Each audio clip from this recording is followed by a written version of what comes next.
Hey everybody, this is Jim the Tabletop Engineer and welcome to a new playthrough video. Today I'm playing 5 Parsecs from Home, Bug Hunt. This is the actual playthrough game. If you watched the first 2 videos, I rolled my characters up in the first video, and then in the second video was the mission briefing, which was how I set up this board. Now, if you look carefully, you may notice something. The board is not exactly as it was from the second video. That's because I played the game. It didn't go well, and then I was alerted to something I did wrong, so I've reset the game up as close to the original, and I'm going to play it again, but now I'm going to know the rule that I missed. What did I miss? Okay, well, I missed a couple things. One, I decided to roll for a weapon specialist, which I rolled for and got, but it turns out you're not rolling for a 4th soldier. Instead, you're rolling to upgrade one of your existing 3 with a different weapon, which I did not know. So when I figured that out, someone else alerted me to the fact that you always begin with a 4-man fire team. That would have made a huge difference in the first game I played, because in the first game I played, I only had the 3 and a single sniper. Weapon or a weapon specialist. So knowing this with a 4-man team is going to totally change the game. At least I hope it will change the game for me. But I still have one roll that I can use to get another group, and so I'm going to do that right now. And the way that works is there is a chart on page 188. It is what you're going to spend that point on, or at least in my case, I only got 1 point, so I get 1 roll. Now, I could get another fire team for a 7 or higher. I could get a Sarge with a shotgun. I could get a sniper. I think I could go for a Sarge. That would be interesting. A 5+. He's got a combat of +1 and a toughness of 5. I love that. Let's do that.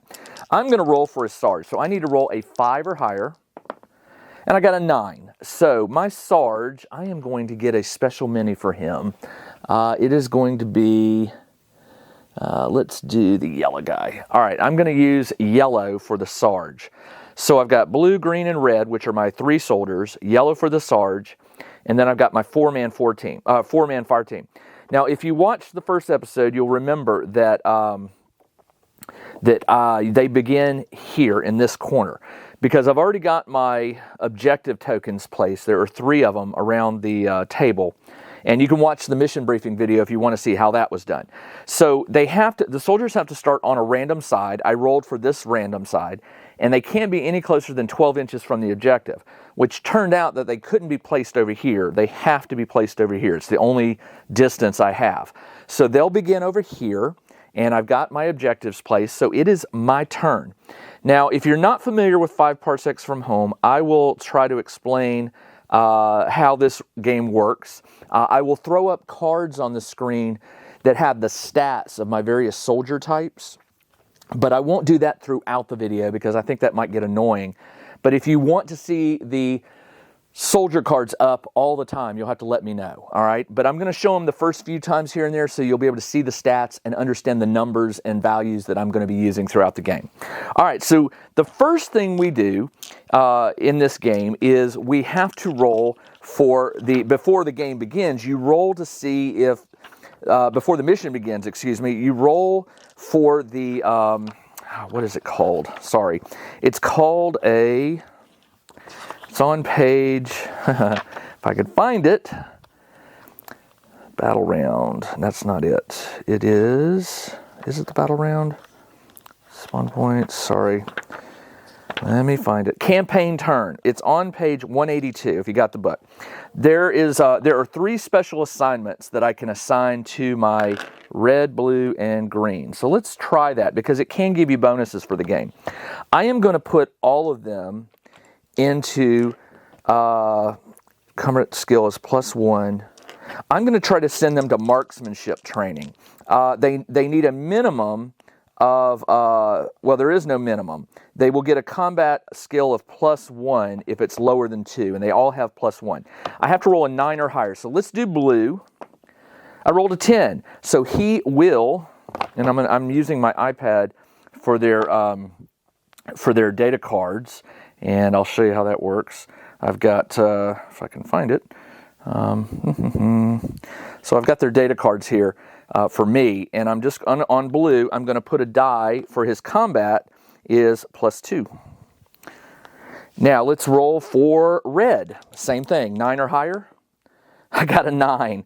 Woo, this is good. Okay, red will be a combat of +2. And then finally green, I got a 2. He failed. He doesn't get it. All right, that's okay. The Sarge, by the way, I need to write his basic information down. The Sarge is definitely going to, hopefully, come into effect here. Let me write his stats down.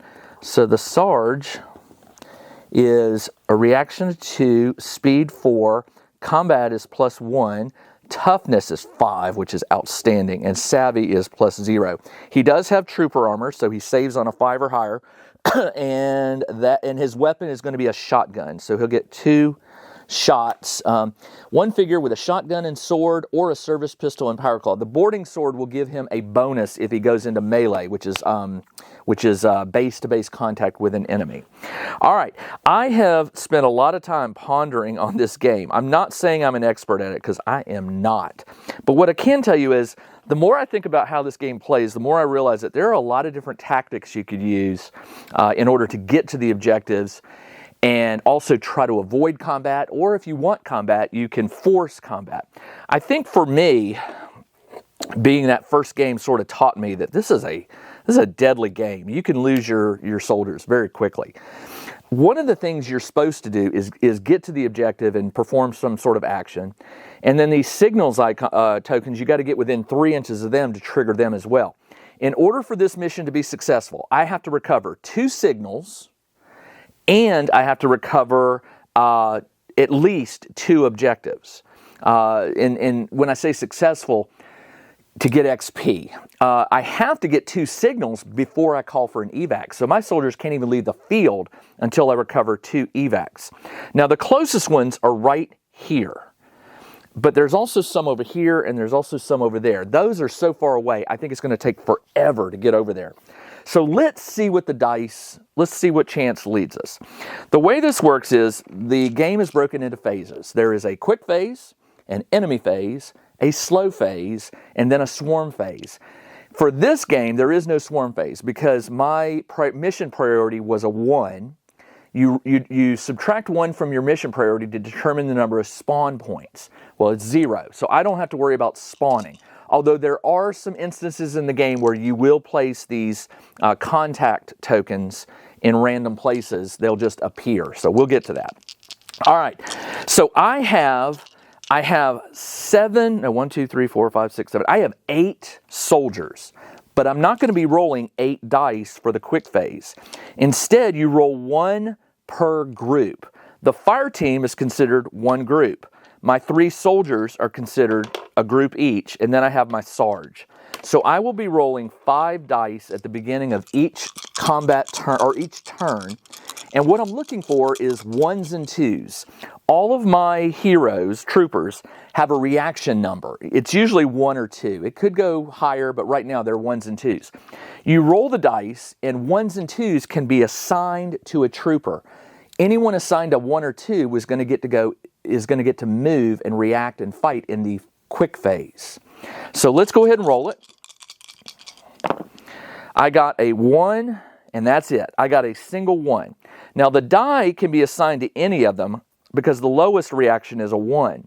But in order to assign it to if I had rolled a 2, for example, I can only assign that to troopers with a reaction of 2, because they can be assigned the die. You can assign any trooper a 2 or a 1, but it has to be equal or lower than their reaction. So because I have a 1, I can give that to any of my troopers. So what I want to do is, I want to get my Sarge moving. I'm going to give it to my Sarge, who is yellow. And I always change a die to a 6 and put it near the miniature to indicate that that miniature has moved or is completed their turn.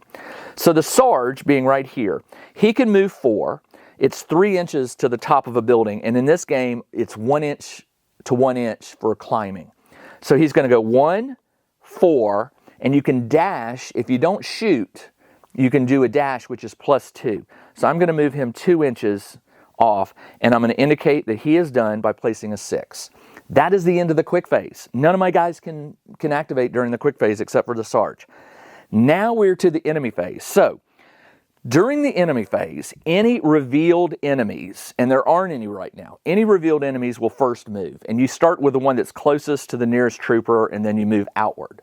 So right now, none of these contact tokens have been discovered to, or what's the word I'm looking for? There's a word they use in the rules. It is detect. I knew it started with a D. The detection happens when you get within 6 inches of a contact and line of sight, no cover. Or when you get within 3 inches, but there can be cover. It could be behind something and you're on the other side, but if you're within 3, it will trigger. When it's triggered, you roll a d6 and it will determine whether it turns into a creature or if it's a false signal or other options. We'll get to that. So right now, because there are no enemies, I have to move the contact blips. They will move randomly or towards the troopers depending on 2 dice. You're going to roll 2 different colored dice. One die is going to be for luck or chance, and the other is aggression. In my game, I roll green for luck, red for aggression. Whichever number is higher will determine how that thing moves. If the green die is higher, it will move in a random direction the number of inches on the face of the die. If it's the red die, the aggression die that's higher, it will move directly towards the nearest trooper that number of inches. Got it? So let's roll for this one right here. I roll 2 dice, and it's a tie. So what happens if there's a tie? This is not what you want.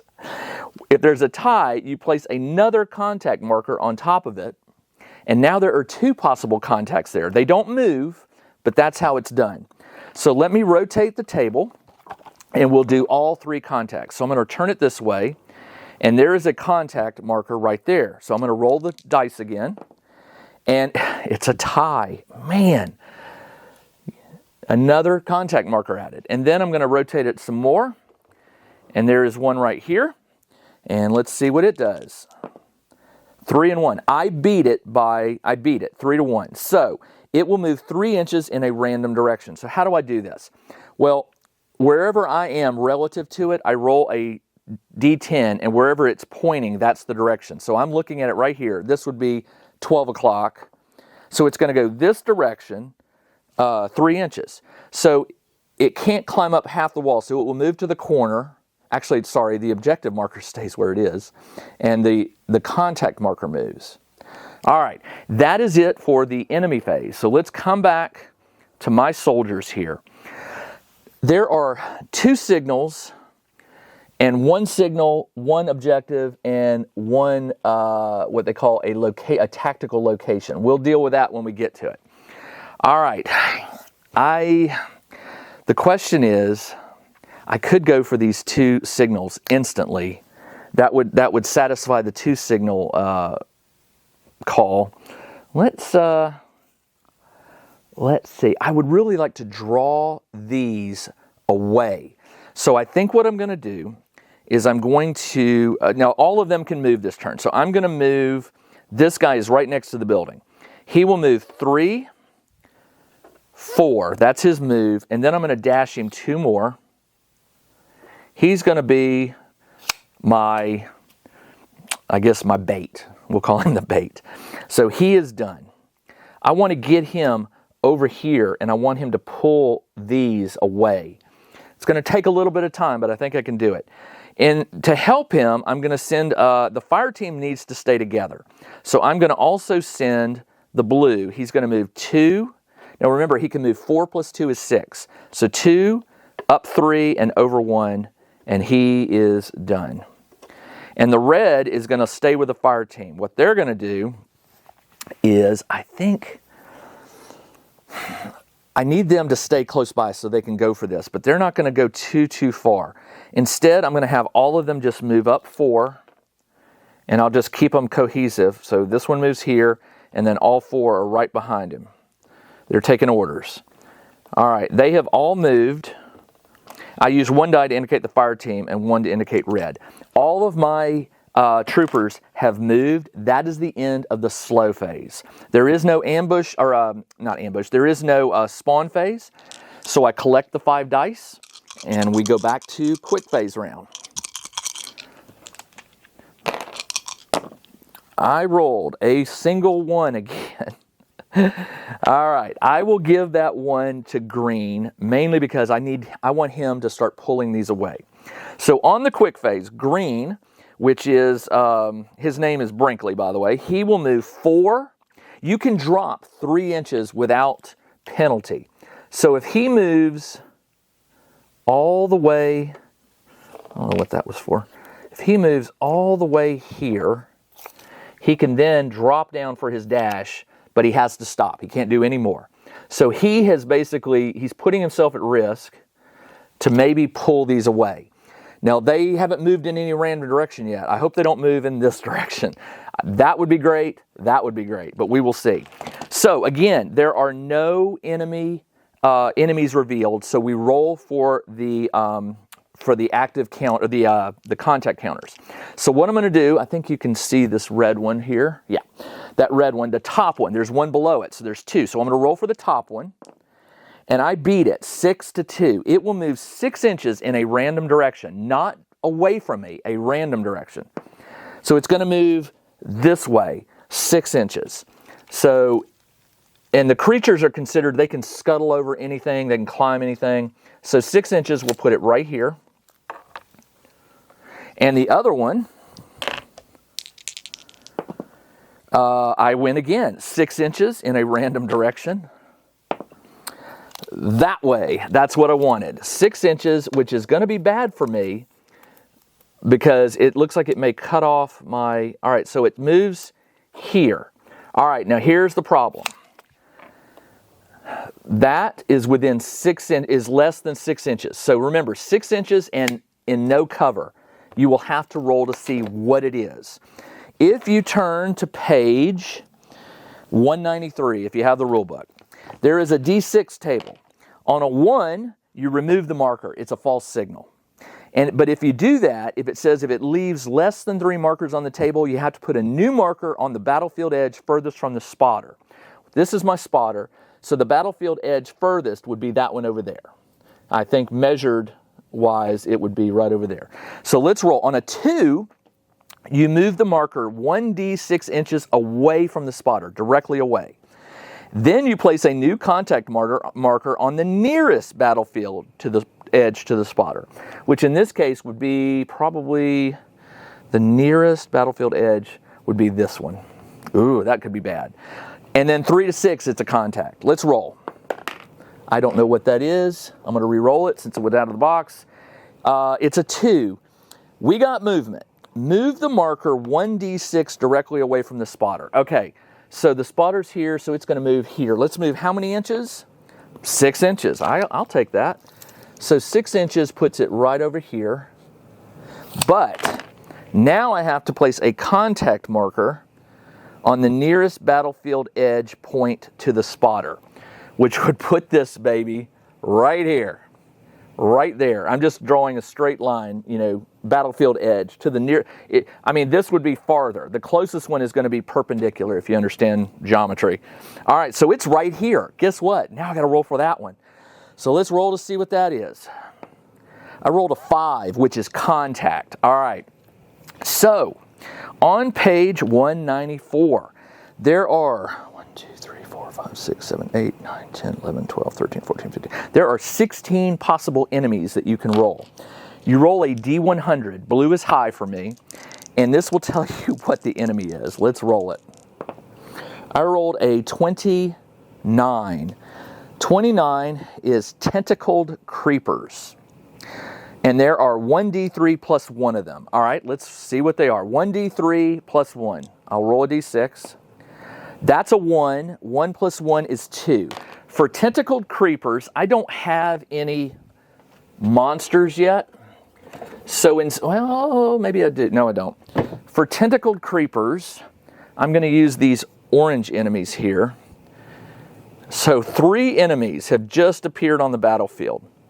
That's not good. And just so you know, the tentacled creepers have a 5+ saving throw, so it's like they're wearing armor.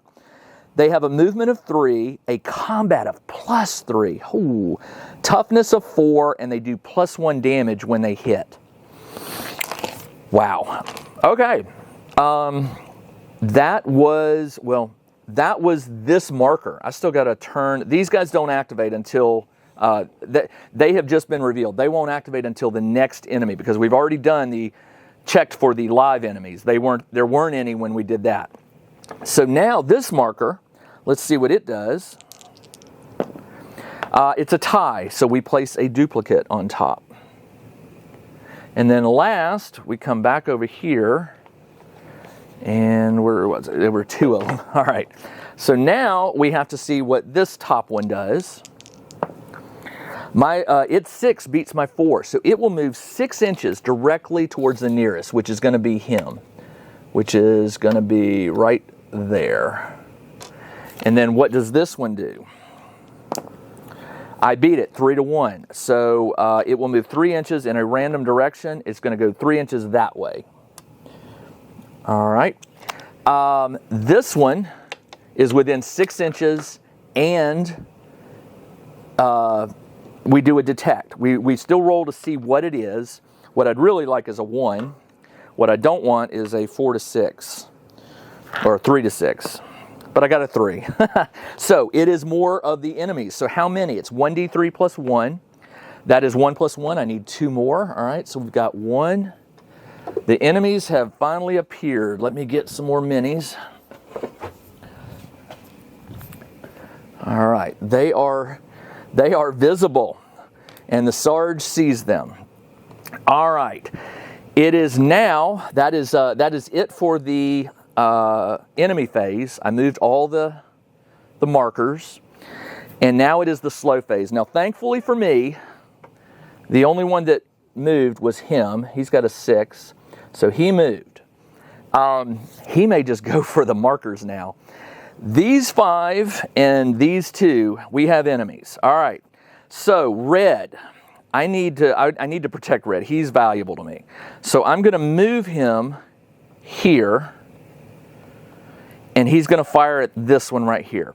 Now red is Shanker. He has +1 combat, and he has a shotgun, so he gets 2 shots, but it has to be against the same target. So he will roll 2d6. The way combat works is you roll a number, and that number is, you have to roll equal to or higher than a number, and it depends on where they are. If it's within 6 inches and in the open, no cover, which is this right here, you have to roll a 3 or higher. If it's open, if there's no cover and it's within range of your weapon, it's a 5 or higher.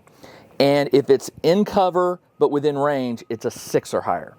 So I'm rolling a 3 or higher, but he has a +1 combat. So really, I only need to roll a 2 or higher, and I get 2 shots. So let's see. Both shots hit. That becomes a 3. This becomes a 4. So both shots hit. Now, after you hit, you roll another d6, and you add any damage modifiers. In this case, the shotgun has a +1 damage modifier. You compare that number to the creature's toughness. These creatures have a toughness of 4. You have to beat the toughness, meaning I have to roll a 5 or 6 with the modification of +1. If you equal the toughness, something happens, and if it's less than the toughness, something else happens. Let's get to that. All right, so I'm going to roll for both hits of the shotgun. What I'm looking for is a 5 or 6, and I have +1. Basically, 4s or higher will hit. I got a hit and a miss. That single hit, because it beats its toughness, is a hit. But remember, he has armor. He gets a 5+ saving roll.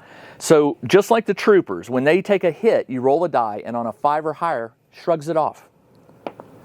I rolled a 1, so that creature is killed. And that is combat. All right, I will put a 6. Oh, sorry. I'll put a 6 near red to indicate he is done. And I'm going to have this soldier move here. And all my basic soldiers have just a combat rifle. There's no modifier to the damage, and they're +0 combat. So for them to hit, they need to roll a 3 or higher. He will roll he needs a 3 or higher. He rolled a 2, he misses. So he is done. This one right here is going to move here, and he will fire 3 or higher. He did hit. Now remember, no modifier on his damage for his weapon, so he needs to roll a 5 or higher naturally to kill it. I rolled a 6, but remember, they have tougher skin, so they get to roll a 5 or 6 to see if they shrug it off. He rolled a 6, so he shrugs it off. Nothing happens, just like that. All right, so he went. Now these two guys, I'm going to step up just a little bit to protect red. He will fire 3 or higher. He rolls a 2, which misses. And then this guy right here, 3 or higher, he totally missed. All right, I've got my Sarge and Blue. Blue has a combat rifle, no modifier to damage, but he is +1 combat. I am going to have him fire at this one right here. So I roll a d6 and I add 1, and I'm looking for, hold on, is he within 6 inches? He is. So he needs a 3 or higher, but he's +1, so a 2 or higher will do it. I did. I hit. Now, does it kill him? I need to beat his toughness, and his weapon is +0, so a 5 or 6 will kill him. It does not. When you roll below their toughness, I rolled a 1. It knocks them back an inch, and it stuns them. I place a yellow stun marker on them. When a creature is stunned on its next turn, which is coming up, the only thing it can do is remove a single stunned marker. If a creature or a soldier gets 3 stun markers, they're out of the game. You're removed. So it's best to keep shooting at them, hopefully, and remove them. But my Sarge is now going to go, and Sarge has a shotgun, and he's within 6. So he will shoot both barrels, and he's +1 combat, so he needs a 2 or higher. And he got a 2 and a 1, so he missed with 1 shot, but 1 shot does hit. And the damage on the shotgun is +1, so I need to roll a 4 or higher. I rolled a 2, it missed. He gets knocked back and gets a stun.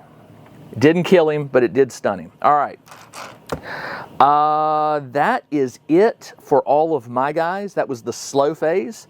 So once again, I pick all the dice up, and we go to the quick phase.